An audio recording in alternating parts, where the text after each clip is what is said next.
going to separate you from the one who loves you, you're going to be connected to the one who hates you. See, it's got 3 letters that represent the word death. One of them is the mem. That alone is chaos. The other one is the peg. That alone lets you know you're connected to it. Isn't that something? What are we doing? Why are we allowing ourselves to be connected to the chaotic death who's out there destroying lives? Why do we want to be connected to that? Why don't we deny self and let him come on the inside of us so much until it just drowns us out? That we no longer even exist. That we don't want that old mind no more. We don't want our own ways no more. We don't want to think like we used to think. We don't want to act like we used to act. We don't want to treat people the way we used to treat them. We want to be totally like him.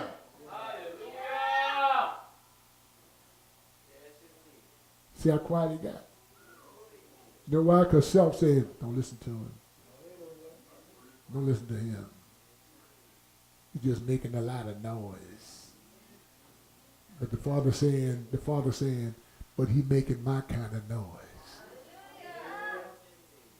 You better hear what he's saying. Hallelujah. Because see, he's speaking through me to you. And to me again. See, I'm getting me a double portion. Hallelujah. That helps me more than y'all can ever imagine. To get a double portion of this good stuff. So look what he said. Look what he said. He said, by this we know. What? He laid his life down for us. So now we know love, right? Yes. So what he's telling us is you didn't know love at first. Yes, you didn't know love until he laid down his life for you. Yes. You heard about it. They talked about it. But they didn't know nothing about it. Until he came here and showed us what real love is. Watch this now. Watch this now. What did he do? He left his mighty throne. Hello? He left his mighty throne up there in heaven somewhere. He took on the clothing of humans. He got into sinful flesh. Yes, he did. Humbled himself to every ordinance that was before him. Yes, he did. Gave up his right to rule and became a peasant. Gave up his right to the riches of everything in the universe and lived in poverty. He ate out of the beggar's side of the field. He slept on the ground. He walked wherever he went to. And if it wasn't for them fishermen that he called to be his disciples, he would have had to swim or get on a plank and float. But do it because he had some fishermen, he had boats to get in because Peter had a fleet of them. What am I telling you? He didn't come down here with all of that stuff that he had in the kingdom. Angels bowing down and servitude was given unto him. All he had now was just the 12 men, and one of them was a devil. And all of them doubted him. Every one of them except for John. But he kept on doing what he had to do, which was on his way to the stake for you and me. And he laid, they didn't kill him. Listen to what I'm telling you. They did not kill him. But he laid down his life for me. And he gave up the ghost. He gave his spirit up. He said, Father, it is finished. I've shed all the blood needed to save them now. All they got to do now is receive it. I got bad news for you. Everybody that said they received it didn't. Because see, when you say I received the blood, then you saying I received his life. Come on, talk to me if you know what I'm talking about. He said, if you receive my son's blood, you receive his life because life is in the blood. So if you receive his life, then your life is gone so his life can survive. Other than that, you're still dead to me.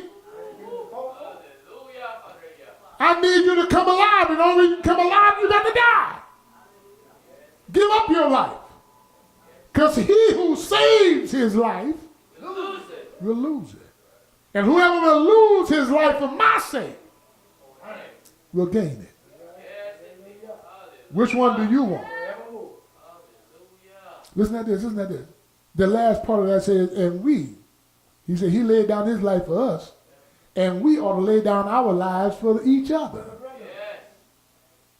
Hey, brothers, raise your hand. Now look at each other and say, till death do us part.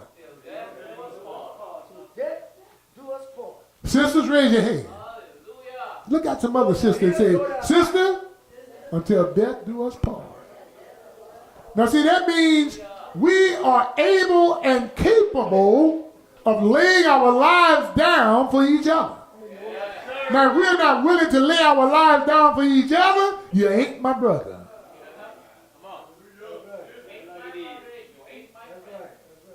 You're not a friend.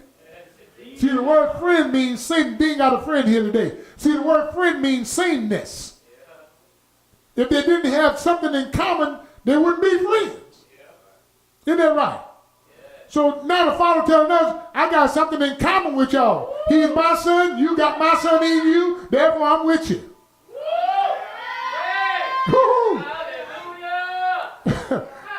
I'm with you because of who's in you. Because in your carnality, I'm not with you. Come on, y'all got to understand it. As long as you are carnal-minded, you're on your own. Because you're going to do it the way you want to do it. You're going to speak like you want to speak. You're going to live like you want to live. You're going to have your way. I'm not with you because I can't trust you. The only ones I can trust is the ones that my son embodies. Colossians 1:24 says, who now rejoice in my suffering for you and fill up in my flesh what is lacking in Messiah's affliction for the sake of his body, which is the assembly. Paul said, whatever wasn't enough that the Messiah suffered, I'm going to take up his suffering for you. Boy, that's powerful. You know how powerful that is for a man to say those words? Whatever wasn't enough in the sufferings of the Messiah, I'm going to take it up in my body, that his body can prosper. So if I got to go out there and get whipped again, if I got to go out there and get beat again, if I got to go fastings and got to go through hunger and starvation and cold and heat and all these things to get the message to the people so the body of Mashiach can be built up, I am the man that's going to do it. Yeah. Would you know what they call us these days? Man, y'all stupid. Y'all crazy. Y'all going out there, you ain't getting paid. Do you know how valuable your time is, Brother Dean? All the words you got on the inside of you, you can get you a church and be like Joseph Prince. Joel Osteen. Yeah. Brother Johnson, with the knowledge you have and how you can quote them scriptures and stuff, man, you can be the pastor of a big old church right now. You see, I heard something the other day. I read it some kind of way. It said, if you want to go into the kingdom of Yah, the only vehicle going to get you there is the truth. That's the only vehicle going to give you a ride into the kingdom, is the truth. The only vehicle that you can ride in that's going to free you from yourself is the truth. Don't John 8:32 say that? For you will know the truth, and the truth will make you free. How many of y'all want to be free?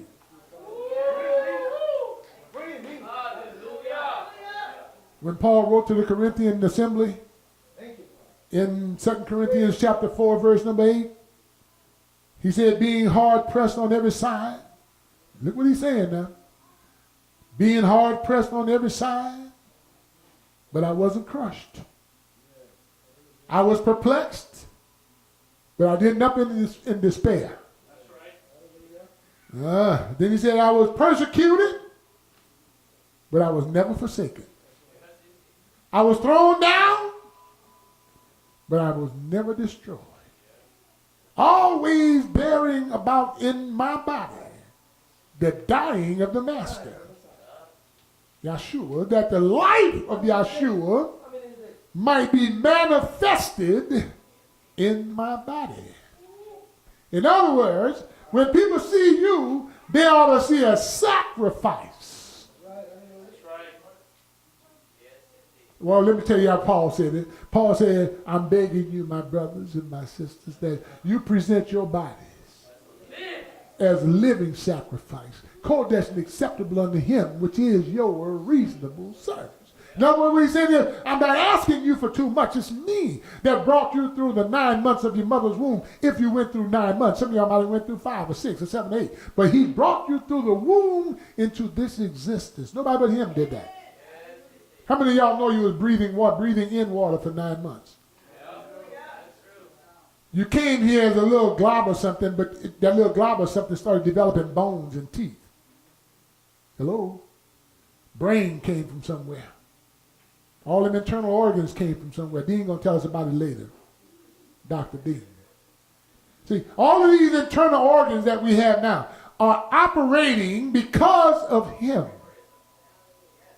And if he ever speaks one word and says, stop, we're going to bury you. But he is the one that's keeping us alive.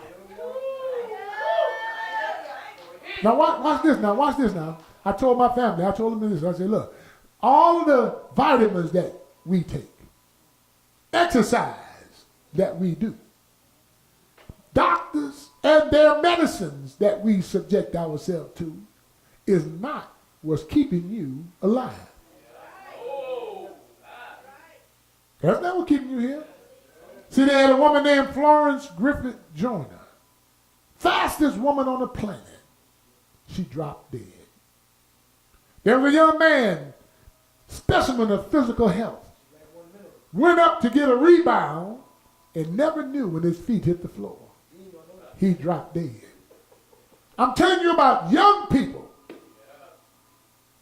who was physically fit, left this world. We just buried a man, 47 years old, over there in Norco. Gone. What am I telling you? No doctor couldn't save them. Copeland, the man who owned all those restaurants, they took him all the way to Germany looking for medical help. No man couldn't keep him alive. But the word says there has been appointed unto man a time to die. And after that, judgment gonna come. So what is he telling us today? The very same thing. All of us in here got an appointment we will keep. See, that's why he says it's better to be in a house of mourning than in a house of partying all the time. See, because in the house of mourning, when you see that body laying up there, your thought's going to be, what if that was me? Can I be ready when that time comes? Will I be ready when that time comes? Am I getting myself ready for when that time comes? I want to be ready. Because you don't know when it's going to come. You don't know what age you're going to be. You don't know how it's going to come. But you know it's coming. Death been tipping around our doors for a long time. But yeah. Nobody but Yah been keeping us.